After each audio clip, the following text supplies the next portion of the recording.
பொங்கி பொங்கி வா. ரட்சிப்பின் நூற்றுக்கள் எந்தன் சபைதனிலே எழும்பிட இந்த வேலை இறங்கிடுமே. ஆத்மபாரமும் பரிசுத்தமும், ஆத்மபாரமும் பரிசுத்தமும் அவளுடன் பெற்றிடவே வரம் தாருமே. அவளுடன் பெற்றிடவே வரம் தாருமே. உற்று தண்ணீரே எந்தன் தேவாவியே, திவநதியே என்னில் பொங்கி பொங்கி வா. ஆமென். தேங்க்யூ. அடுத்ததாக ரிக்வெஸ்ட்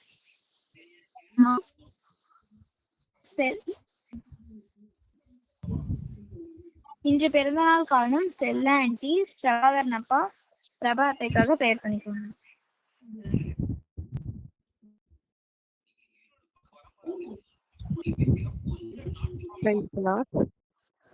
கர்த்தருடைய பரிசுத்த நாமத்துக்கு ஸ்தோத்திரம். இன்றைக்கு நாம சில காரியங்களை தியானிக்கும்படியாய் கூடி வந்திருக்கிறோம். கர்த்தர் கொடுத்த இந்த வேலைக்காய் கர்த்தரை நாம் ஸ்தோத்திரிப்போம். இந்த வேலையில தியானம் எடுத்துக்கொண்ட தலைப்பு என்னன்னு பார்த்தீங்கன்னா, காத்துக்கொள்.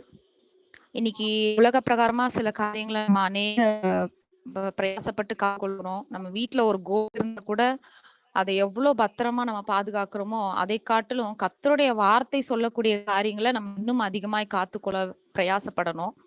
முதலாவது வசனம் நீதிமொழிகள் 4ஆம் அதிகாரம் 23ஆம் வசனம். நான் வசனத்தை வாசிக்கிறேன். எல்லா காவலோடும் உன் இருதயத்தை காத்துக்கொள். அப்ப முதலாவது நாம் காத்துக்கொள்ள வேண்டிய ஒரு காரியம் என்னன்னா, இருதயத்தை நாம் காத்துக்கொள்ளுகிறதா இருக்கணும். ஏன்னா இருதயம் தான் மகா திருக்குள்ளதும் கேடுள்ளதும் என்று சொல்லி வார்த்தை சொல்லப்பட்டிருக்கு. அப்ப இந்த இருதயத்தை நாம் எல்லா காவலோடும் காத்துக்கொள்ளணும். இந்த இருதயத்தை நாம் எப்படிதான் காத்துக்கொள்றது அப்படின்னு சொல்லி பாத்தீங்கன்னா, நம்ம ஆதாம் ஏவாள் காலத்துல ஏதேன் தோட்டத்துல அவங்க இருக்கும்போது அவங்க பாவம் செய்த நிமித்தம் அந்த ஏதேன் தோட்டத்தை விட்டு துரத்தப்பட்டாங்க. உடனே ஆண்டவர் அங்க சுழலி பட்டயம் ஏந்திய காவல் தூதர்கள் அந்த இடத்துல வைக்கிறாரு. அப்ப அந்த பட்டயம் ஏந்திய அந்த தூதர்கள் அந்த இடத்துக்குள்ள போகாதபடி காவல் வைக்கப்பட்டாங்க. அதே போல நம்முடைய இருதயம் காக்கப்படனா நமக்கு ஒரு பட்டயம் தேவை. நம்ம கை கொடுக்கப்பட்டிருக்கிற பட்டயம் என்கிற அந்த ஆவியின் வசனம் நமக்கு ஒரு பட்டயமா இருக்கு. அப்ப நம்ம இருதயத்துல பட்டயமாகிய ஆவியின் வசனத்தை நம்ம நிரப்பும் போது நம்முடைய இருதயம் காக்கப்படும். அப்ப எல்லா காவோடும் உன் இருதயத்தை காத்துக்கொள், அதனிடத்து நின்று ஜீவ ஊற்று புறப்படும். இன்னைக்கு நம்ம காத்து கொள்ளும் போது நமக்கு சில நன்மைகளையும் ஆண்டு தருகிறவரா இருக்கிறார். அப்ப இருதயத்தை நம்ம காத்துக்கொள்ளும் போது இதிலிருந்து நம்ம ஜீவ ஊற்று புறப்படும் என்று சொல்லி வார்த்தையை பார்க்கிறோம். அடுத்த வார்த்தையாக நீதிமொழிகள் 7ஆம் அதிகாரம் 2ஆம் வசனம். என் கட்டளைகளையும் என் போதகத்தையும் உன் கண்மணியை போல காத்துக்கொள். அப்ப இதுல 2வது சொல்லப்படுற வார்த்தை என்ன பாத்தீங்கன்னா, ஆண்டவர் கொடுத்த கட்டளைகள். ஆண்டவர் பேசித்தையும் மார்க்கு, லூக்கான், யோவான் எல்லா அதிகாரத்திலையும் ஆண்டவர் போதித்த எல்லா போதகங்களையும் நாம் கண்மணியை போல, நம்மளுடைய கண்மணியை நம்ம எவ்வளவு பாதுகாப்பா பத்திரமா ஒரு தூசி படாம சின்ன காரியங்கள், ஏன்னா அது உறுத்துனா கூட எவ்வளவு பாதிப்பை நமக்கு உண்டாக்கும் நமக்கு தெரியும். அது எவ்வளவு பத்திரமா நம்ம பாதுகாத்துக்குவோமோ அதே போல நம்முடைய கட்டளைகளையும் அவருடைய போதகத்தையும் நம் கண்ணின் மணியை போல நம்ம காத்துக்கொள்ளும். அப்ப அப்படி நான் காத்துக்கொள்ளும் போது நான் என்ன செய்வேன்னா, எனக்கு என்ன நன்மை கிடைக்குன்னா, அப்பொழுது பிழைப்பாய வசனம் சொல்லுகிறது. அப்ப இன்னைக்கு பிழைப்புக்காக எத்தனையோ காரியங்களை நம்ம செய்யறோம், தேடுறோம். ஆனா அதெல்லாம் நம்மளை பிழைப்பூட்டாது. இந்த வார்த்தைகள், ஆண்டவருடைய கட்டளைகள், போதகத்தையும் கண்ணின்மணி போல நான் காத்து கொள்ளும் போது நாம் பிழைக்கலாய் இருப்போம். அடுத்து பிரசங்கி 5ஆம் அதிகாரம் 1ஆம் வசனம். தேவாலயத்துக்கு போகும்போது உன் நடையை காத்துக்கொள் அப்படின்னு சொல்லி வார்த்தை இருக்கு. அப்ப நம்முடைய நடை, அதாவது நம்முடைய வழிகள் எப்படிப்பட்டதா இருக்கு, நம்முடைய பாதை எப்படிப்பட்டதா இருக்கு, எல்லா வழியிலும் நம்ம சரியாதான் நடக்கிறோமா, எல்லா சூழ்நிலையிலும் நம்ம கரெக்டா தான் இருக்குமா அப்படிங்கிறத நம்ம நம்ம தேவாலயத்துக்கு போற பிள்ளைங்க தான், தேவாலயத்துக்கு போற ஜனங்கள் தான். ஆனா பார்த்தோம்னா சில உலக பிரகாரமான தாறுமாறான வழிகளா இருக்கும். உலக மனுஷன் போகிற பாதைகளை போகிறவர்களாய் அவங்க இருப்பாங்க. அப்ப தேவாலயத்துக்கு போகிற ஜனங்களாகிய நம்ம நடையை முதலாவது காத்துக்கொள்ளாய் இருக்கணும். நீதிமொழிகள் 4:26ஆம் வசனம். உன் கால் நடை சீர்தூக்கி பார், உன் வழிகளெல்லாம் நிலைவரப்பட்டிருப்பதாக, வலதுபுறமாவது இடதுபுறமாவது சாயாதே, உன் காலை தீமைக்கு விலக்குவாயாக. அப்ப நம்முடைய கால்கள் தீமையின் பாதையில் செல்லாதபடி நம்முடைய நடையை நாம் காத்துக்கொள்ளணும். அடுத்ததாக நீதிமொழிகள் 13 அதிகாரம். தன் வாயை காக்கிறவன் தன் பிராணனை காக்கிறான். அப்ப அடுத்ததாக நாம் காத்துக்கொள்ள வேண்டிய காரியம் என்னன்னா, நாவு, நம்முடைய வாய். அப்ப இத காத்துக்கொள்ளும் போது நாம் எதை காக்கிறோமா, நம்முடைய பிராணன், நம்முடைய ஜீவனையே நம்ம காத்துக்கொள்கிறதுக்கு சமமா இருக்கு என்று வார்த்தை சொல்லப்பட்டிருக்கு. பிரசங்கி 5 அதிகாரம் 6 வசனத்துல மாம்சத்தை பாவத்துக்குள்ளாக வாய்க்கு இடங்கூடாதே. அப்ப நம்முடைய முழு சரீரமாகிய இந்த மாம்சத்தை நம்ம பாவம் செய்ய வைக்கணும்னா இந்த வாய் பேசினா போதும். ஏன்னா இந்த நாவு பெரிய அக்கினியே சிறிய அவயமா இருந்தும் காட்டையே கொளுத்தக்கூடிய இருக்கு. அப்ப இந்த நாவையும் நம்ம என்ன செய்யணுமா, ரொம்ப பத்திரமா காத்துக்கொள்ளணும். நீதிமொழிகள் 21:23 சொல்லியிருக்கு, தன் நாவையும் தன் நாவையும் காக்கிறவன் ஆத்துமாவை இடுக்கணுக்கு விலக்கி காக்கிறான். இன்னைக்கு நம்ம ஆத்துமா காக்கப்படணும்னாக்க என்ன செய்யணும்னா, என்னுடைய நாவு, என்னுடைய வாயின் வார்த்தைகள் இதுல ரொம்ப நம்ம ஜாக்கிரதையா இருந்து நம்ம பேசுகிறதா இருக்கணும். கோபத்துல பேசிட்டேன், சில இதுல முறுமுறுப்பா பேசிட்டேன், பிறனுக்கு விரோதமா பேசிட்டேன், அவங்கள குறிச்சு பேசிட்டேன், குற்றச்சாட்டி எந்த காரியமும் நம்ம கிட்ட இல்லாதபடி நம்முடைய நாவை நாம் காத்துக்கொள்ள இருக்கணும். அடுத்து பாத்தீங்கன்னா கண்கள். கண்களை நம்ம ரொம்ப விசேஷித்த விதமா காத்துக்கொள்ளணும். மத்தேயுல சொல்லப்பட்டிருக்கு, மனுஷனுக்கு கண்கள் விளக்கா இருக்கு. அந்த முழு சரீரத்தையும் அது ஈடுபடுத்தக்கூடிய இருக்கு. அந்த கண்கள் கண்ணுனால காரியங்களை நம்ம இச்சிக்கும் போது, அப்போ முழு சரீரமும் அது பாவத்துக்குள்ளாக்குற ஒரு காரியமா இருக்கு. அப்ப நம்ம ரொம்ப ஜாக்கிரதையா நம்முடைய கண்களை காத்துக்கொள்ளணும். அடுத்ததாக நம்ம காத்துக்கொள்ள வேண்டிய ஒரு காரியம்னா செவி.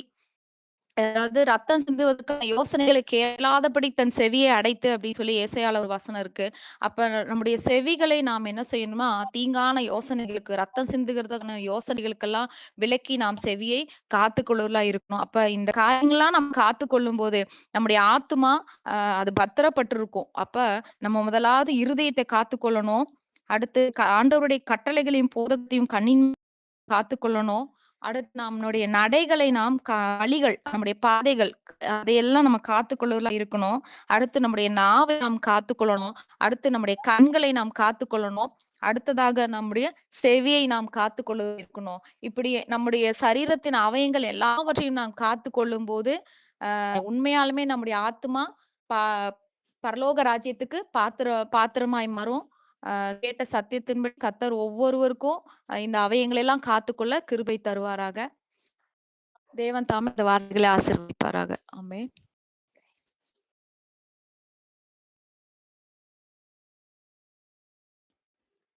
ஜெபம். ஸ்தோத்திரம் ராஜா, ஸ்தோத்திரிக்கிறோம் அப்பா, துதிக்கிறோம் சுவாமி. கர்த்தர் தந்த இந்த நல்ல நாளுக்காக நாங்கள் நன்றி செலுத்துகிறோம் சுவாமி. கேட்ட சத்தியத்தின்படி ஐசப்பா, எங்கள் அவயங்கள் ஒவ்வொன்றையும் நாங்கள் காத்துக்கொள்ள எங்களுக்கு கிருபை தாங்க. எங்க இதயத்தை உங்க வசனம் என்கிற வார்த்தையினால நிரப்ப கிருபை தாங்க. கண்களின் ஒளி முதல்ல ஐசப்பா இருள போகாதபடி கிருபை தாங்க.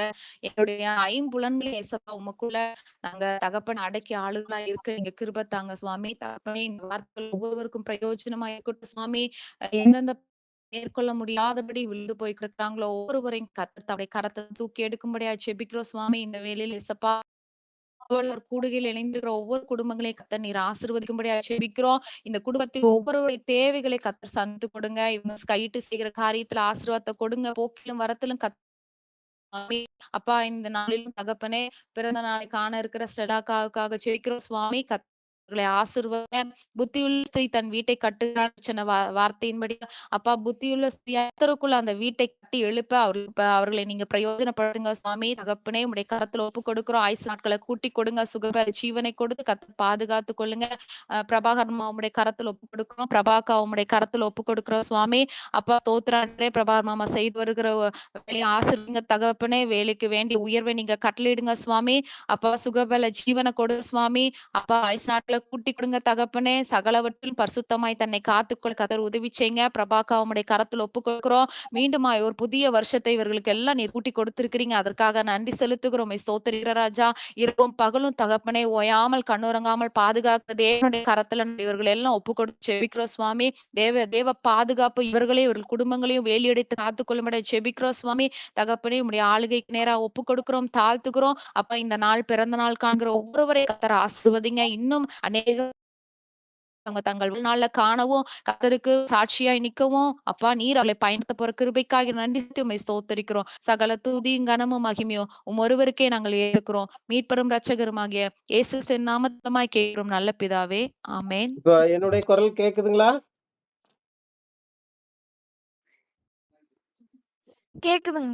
சரி, நான் ஒரே ஒரு கவி மட்டும் பாடிடுறேன்.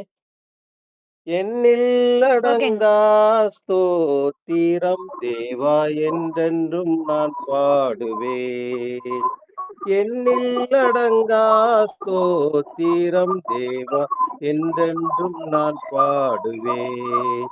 இந்நாள் வரை என் வாழ்விலே நீர் செய்த நன்மைக்கே ஆஹா எண்ணில் அடங்கா ஸ்தோத்திரம் தேவா என்றென்றும் நான் பாடுவேன்.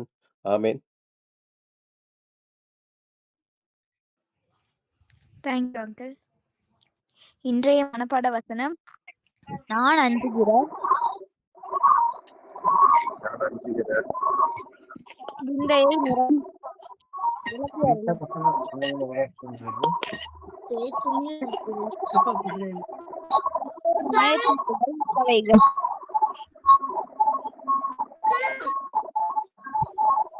இதோ உம்முடைய கட்டளை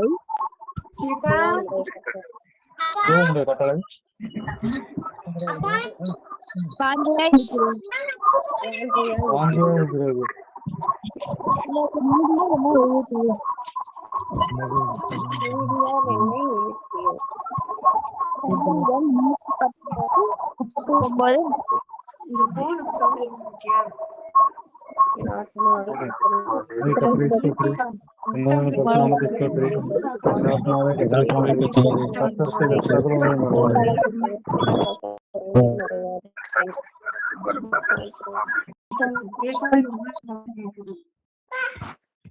இக்குடும்பம் வரையும் கர்த்தர் ஆசீர்வதிப்பாராக. நாளை இரவு 9:12 கூடுகை நடைபெறும். அனைவரும் தவறாமல் கலந்து கொள்ளுங்கள் என்பதை அன்புடன் கேட்டுக்கொள்கிறேன்.